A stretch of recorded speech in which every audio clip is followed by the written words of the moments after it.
Fala, galera!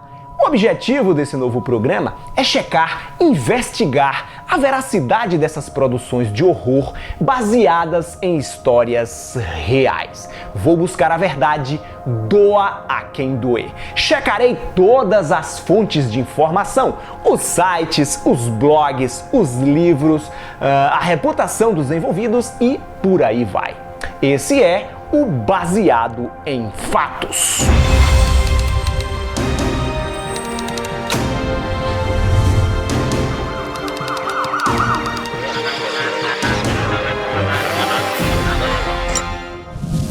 Jetro, o correto não seria baseado em fatos reais? Não. Fatos reais é uma redundância, um pleonasmo grotesco que a maioria das pessoas usa sem perceber. Seria o mesmo que você dizer subir para cima, descer para baixo, gritar alto, decapitar a cabeça, surpresa inesperada e tantos outros que a gente usa no cotidiano sem notar. Eu já dei um chilique, quer dizer, eu já expliquei isso no vídeo de A Garota da Casa ao Lado.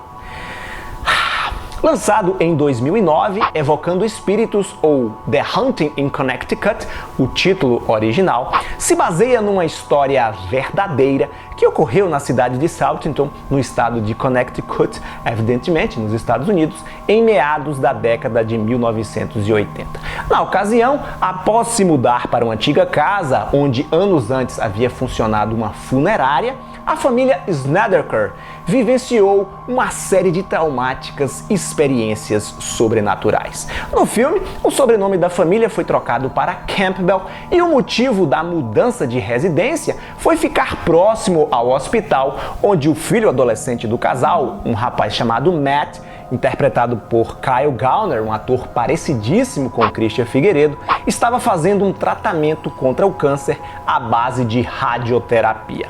Assim que coloca os pés no casarão, Matt começa a sentir estranhas presenças na casa e ter visões assustadoras. A coisa vai piorando cada vez mais, a ponto dos fantasmas não se restringirem mais ao moleque e passarem também a perturbar todos os membros da família.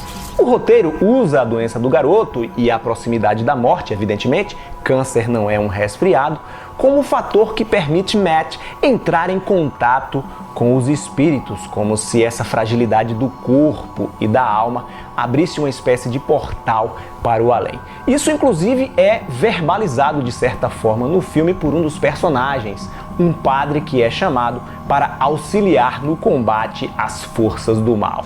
He's here. I don't see anything. That's good. You're strong. You're healthy. You shouldn't see anything.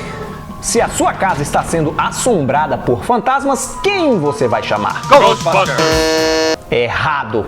Quando o caso era sério, ou melhor, supostamente sério, naquela época os americanos chamavam Ed e Lorraine Warren. Sim, o casal que hoje faz sucesso nos cinemas. Esse padreco aí é invenção do filme. Quem foi chamado para atender os Snedekers foi o casal Warren. O roteiro de Evocando Espíritos, inspirado num documentário de 2002 da Discovery Channel, limou a presença dos Warren. Já esse documentário, por sua vez, onde os Warren aparecem, ou melhor, atores interpretando eles, evidentemente, mostra como foi a limpeza da casa através de um exorcismo feito por um padre contratado pelo Ed e pela Lorraine. Esse documentário é a adaptação do livro In a Dark Place, do Ray Garton. O que aconteceu dentro daquela residência até hoje é motivo de muita controvérsia. O fato é que foram encontradas no porão da casa diversas relíquias da antiga mortuária, uma mesa de drenagem de fluidos, uma corrente com a polia para erguer caixões e diversos instrumentos metálicos utilizados em cadáveres. Quando a família se mudou, adivinha o local onde o Matt, ou melhor, o Philip Snedeker, escolheu para ficar? Isso mesmo, ele foi morar no porão, no quarto adjacente onde foram encontrados esses objetos macabros. Não demorou para ele começar a ver coisas do além, algo que foi ignorado pelos pais, uma vez que um dos efeitos colaterais ao tratamento à base de cobalto que o rapaz estava sendo submetido provocava alucinações. A personalidade do Philip Snedeker mudou radicalmente. Ele foi ficando cada vez mais introspectivo, se interessou por demonologia e chegou a invadir a casa de um vizinho.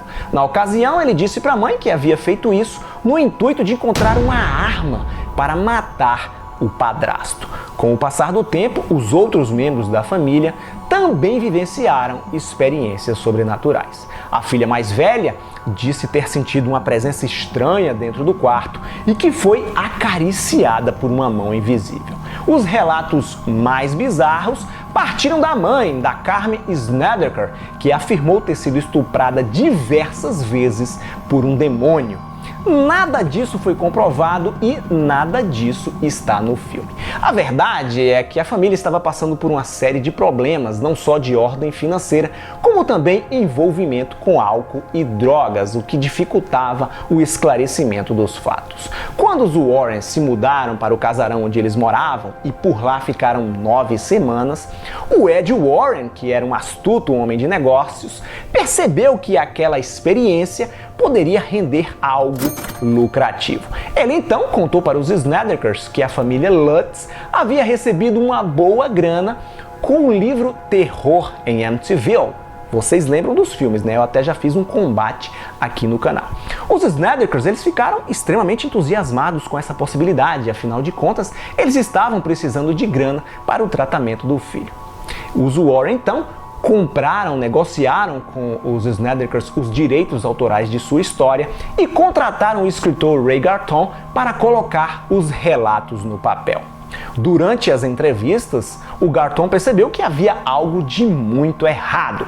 Os depoimentos dos Snedekers não batiam e mudavam o tempo todo. Ele então procurou o Ed Warren e falou que possivelmente aquela família se tratava de uma farsa e ouviu do Ed a seguinte resposta: anote tudo o que você achar interessante, seja verdade ou não, invente o resto desde que a história fique assustadora. As partes inventadas por Garton são mirabolantes. Ele enfiou na história um personagem chamado Ramsey Eichmann, o antigo proprietário da mortuária, o grande vilão do filme, um sujeito envolvido com necromancia, ocultação de cadáveres, que promovia sessões mediúnicas no local com a ajuda de um paranormal adolescente chamado Jonah. Sendo assim, evocando espíritos fica numa situação delicada, uma vez que In a Dark Place, o livro que serviu de inspiração para o documentário e posteriormente para o longa-metragem, não é uma fonte confiável. Como entretenimento, como filme, diverte e assusta, apesar do número exagerado de clichês e o apelo constante aos jump scares. E é isso, vou ficando por aqui, obrigado por sua audiência. Se você gostou do programa, já sabe, senta o dedo no like sem pena e compartilhe o vídeo com seus amigos nas redes sociais. Mandem nos comentários sugestões, dicas de filmes que vocês gostariam de ver neste quadro. O Baseado em Fatos ainda está em fase experimental e a colaboração, a participação de vocês é muito importante. Tchau e até a próxima.